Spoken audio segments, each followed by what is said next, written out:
जूनागढ़ का संग तराश, अल्लाह याद है अभी लोगों को, जूनागढ़ का संग तराश दया रसूल के हाजिरी के लिए तड़पने लगा। नबी को देख लिया, दीवाना हो गया और दीवानगी के आदम में अपने घर से निकल पड़ा। अभी चंद कदम आगे ही बढ़ा था, किसी ने पूछा कहाँ जा रहे हो? कहा दया रसूल में हाजिरी देने जा रहा हूँ। मालूम भी है कितना रुपया लगता है? इतना रुपया लगता है, इतनी दौलत खर्च होती है, तब जाके कहीं मदीना पहुंचा जाता है। तू तो कन्नाच है, गरीब है, नादार है, तेरे पास तो पैसा नहीं, दौलत नहीं, रुपया नहीं, तू कैसे बारगाह रिसालत में जाएगा? तो इस दीवाने ने जवाब दिया था, कहाँ की दौलत, कहाँ की इज्जत, कसम खुदा की ये है हकीकत। कहाँ की दौलत, कहाँ की इज्जत, कसम खुदा की ये है हकीकत। जिन्हें बुलाया है मुस्तफा ने वही मदीने को जा रहे हैं।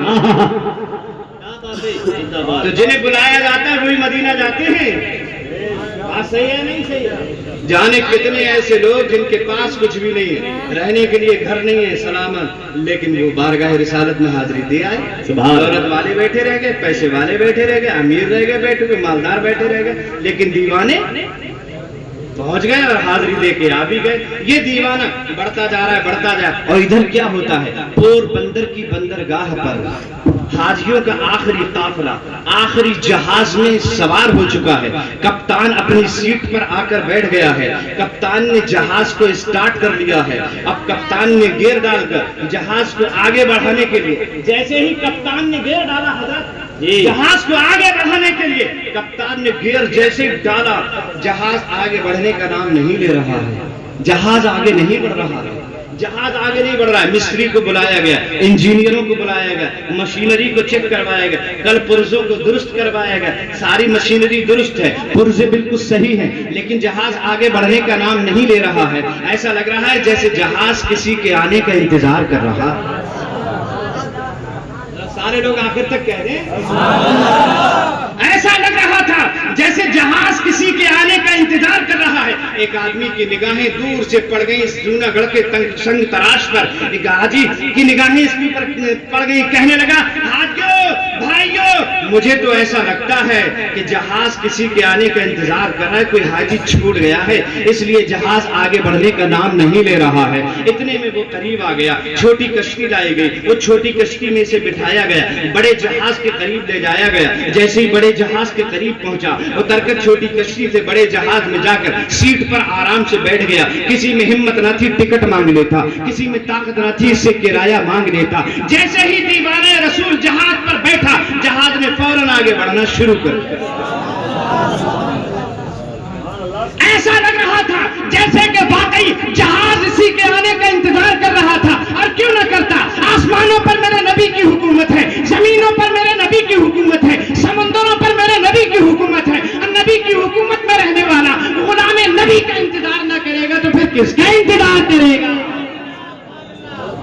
सुभान अल्लाह। जैसे ये दीवाना बैठा जहाज पे, जहाज ने आगे बढ़ना शुरू कर दिया और अपनी मंजिल की तरफ जहाज बढ़ने लगा, जिसके बारे में इमाम अहमद रज़ा ने कहा था, भीनी सुहानी सुबह में ठंडक जिगर की है, भीनी सुहानी सुबह में ठंडक जिगर की है, कलियां खिली दिलों की हवा ये किधर की है।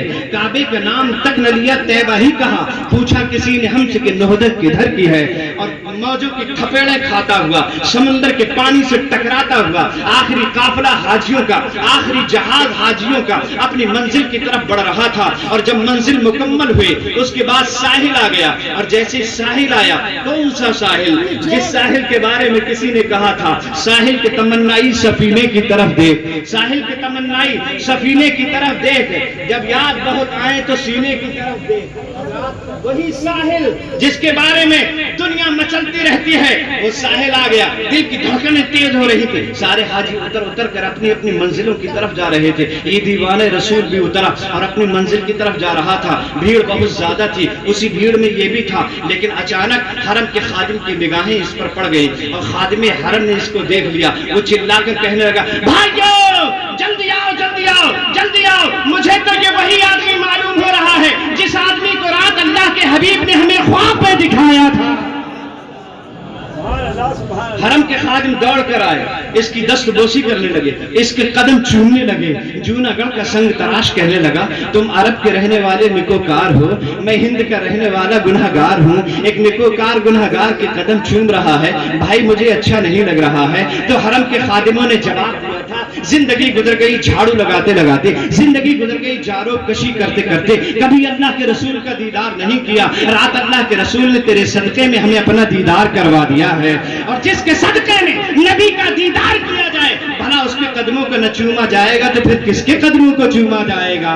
اے جوناگڑھ کے سنگ تراش چل، رات اللہ کے حبیب تشریف لائے تھے اور ارشاد فرما رہے تھے، تمہارے باپ نے ہمارا دیا کھایا ہے، تمہارے دادا نے ہمارا دیا کھایا ہے، اور تمہاری نسلیں ہمارا دیا ہوا کھا رہی ہیں، اور تم نے بھی ہمارا دیا ہوا کھایا ہے۔ ہم ہندوستان جوناگڑھ کے کہنے پر گئے تھے اور اپنے جوناگڑھ کے سنگ تراش کو دعوت دے کے آئے ہیں، وہ ہمارا مہمان بن کر آ رہا ہے۔ دیکھو یہ ہے ہمارا مہمان، یہ ہمارا مہمان بن کر آ رہا ہے۔ اس کی مہمان نوازی میں کوئی فروغ گزاشت نہیں ہونا چاہیے، اس کی مہمان نوازی میں کوئی کمی نہیں ہونا چاہیے۔ بھائی چلو، ہم نے تمہارے ٹھہرنے کا بہترین انتظام کر دیا ہے، ہم نے تمہارے قیام کا اچھا انتظام کر رکھا ہے، چلو چلو۔ تو یہ دیوانہ رسول کہنے لگا، جوناگڑھ کا سنگ تراش بولا کہ بہت دنوں کے بعد، بڑی مدتوں کے بعد یہ دیار دیکھا ہے، پہلے مجھے بارگاہ رسالت میں تو جا لینے دو، مجھے میری منزل مقصود پہ تو پہنچ جانے دو، مجھے بارگاہ نیاز میں جبین نیاز تو جھکا دینے دو۔ حرم کے خادموں نے چھوڑا، یہ دیوانہ بارگاہ رسالت میں پہنچا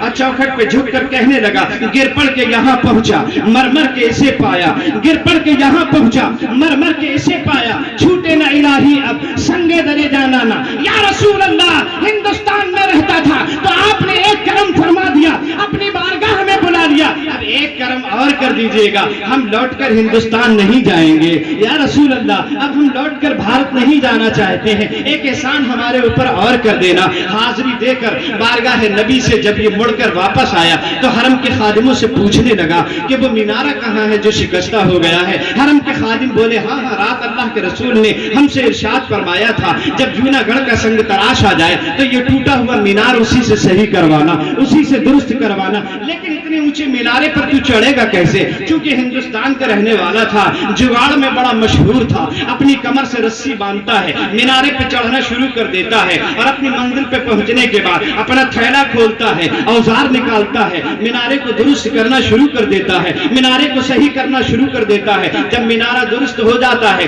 تو حرم کے خادم نیچے سے آواز لگاتے ہیں، بھائی مینارہ صحیح ہو گیا ہے، اب نیچے اتر آئیے۔ لیکن یہ دیوانہ اترنے کا نام نہیں لے رہا ہے، بھائی مینارہ صحیح ہو گیا ہے، اب نیچے اتر آئیے، لیکن یہ اترنے کا نام نہیں لے رہا ہے۔ ایسا لگتا تھا جیسے بچھڑے ہوئے پنچھی کو اپنا آشیانہ مل گیا ہے، بھٹکا ہوا مسافر اپنی منزل پہ پہنچ گیا ہے۔ حضرات، حرم کے خادموں نے نیچے سے رسی کو ہلایا، دیوانہ ہوتا تو اتر کے نیچے آتا، اس کی روح تو پہلے ہی قفس عنصری سے پرواز کر چکی تھی۔ محبت میں تیری رہنا عبادت اس کو کہتے ہیں، محبت میں تیری رہنا عبادت اس کو کہتے ہیں، تیرے کوچے میں ہونا دفن جنت اس کو کہتے ہیں۔ قوت عشق سے ہر پست کو بالا کر دو، دہر میں اسم محمد سے اجالا کر دو، چشم اقوام یہ نظارہ ابد تک دیکھے، رفعت شان رفعنانا کا ذکر دیکھے کہ محمد سے وفا تو نے ہم تیرے ہیں، یہ جہاں چیز ہے کہ لوح قلم تیرے ہیں۔ علماء اہل سنت زندہ باد، مذہب اسلام پائندہ باد۔